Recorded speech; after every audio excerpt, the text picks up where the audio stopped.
अस्पताल का भूत। सुबह का समय था। सरोज नगर के मेंटल हॉस्पिटल के सामने एक ऑटो आकर रुका।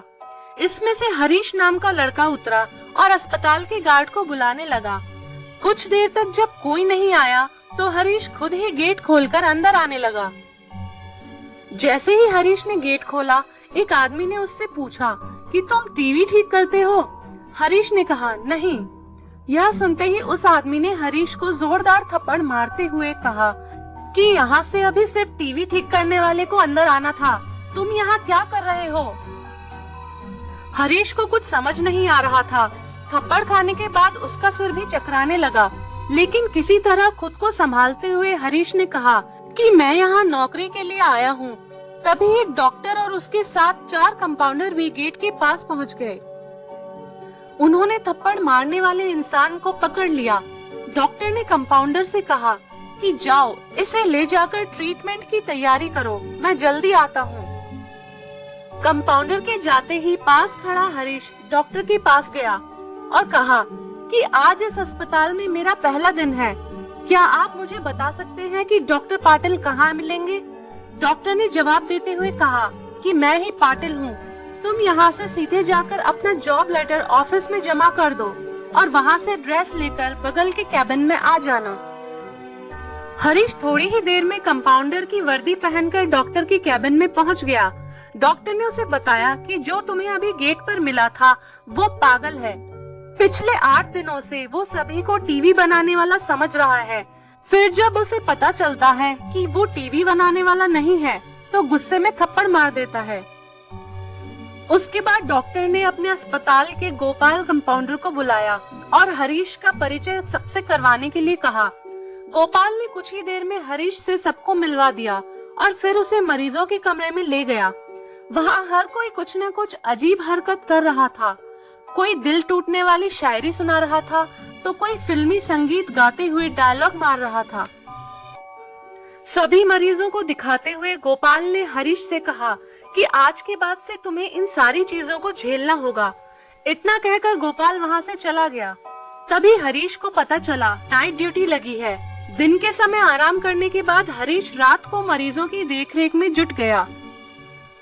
जैसे ही रात के 12 बजे तो सभी का चेहरा डर से पीला पड़ने लगा। हल्ला करने वाले मरीज भी चुपचाप से एक कोने में बैठ गए। यह सब देखकर हरीश को बड़ा अजीब लगा। उस दिन नाइट ड्यूटी में मौजूद डॉक्टर से हरीश ने पूछा कि आखिर ये सब क्या हो रहा है, सब लोग इतना डर क्यों रहे हैं? डॉक्टर ने जवाब दिया, इस अस्पताल में रात 12 बजे के बाद भूत घूमते हैं। वो सारे भूत इसी अस्पताल के पुराने मरीज हैं जिनकी इलाज के दौरान मौत हो गई थी। तुम संभल कर रहना। हरीश को भूतों पर विश्वास बिल्कुल भी नहीं होता था। उसने डॉक्टर की बात को हंसी में टाल दिया और अपना काम करने लगा। उसी रात हरीश अकेले बाथरूम जा रहा था। तभी उसे लगा कि कोई उसके पीछे है। मुड़कर देखने पर कोई नहीं दिखा। कुछ देर बाद उसे फिर ऐसा ही महसूस हुआ। हरीश ने सोचा कि भूत की बात उसके दिमाग में घूम रही होगी, इसलिए उसे ऐसा महसूस हो रहा है।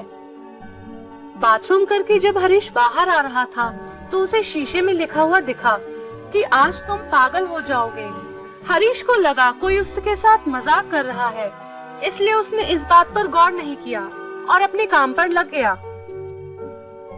कुछ देर बाद हरीश को एक तेज चीख सुनाई दी। वो दौड़ते हुए आवाज की ओर गया। जैसे ही हरीश वहां पहुंचा तो एक पागल ने दरवाजा अंदर से बंद कर दिया। बड़ी मुश्किल से हरीश ने उस दरवाजे को खुलवाया। दरवाजा खुलते ही उस पागल ने हरीश को हवा में उछालकर गिरा दिया। हरीश इतनी जोर से गिरा कि उसकी पीठ में गहरी चोट लग गई। तभी हरीश को एक जोर की हंसी सुनाई दी। वही पागल हंसते हुए बोला कि मैंने कहा था ना कि आज तू पागल हो जाएगा। हरीश ने गुस्से में झल्लाते हुए कहा, पागल आदमी, तूने ये क्या किया?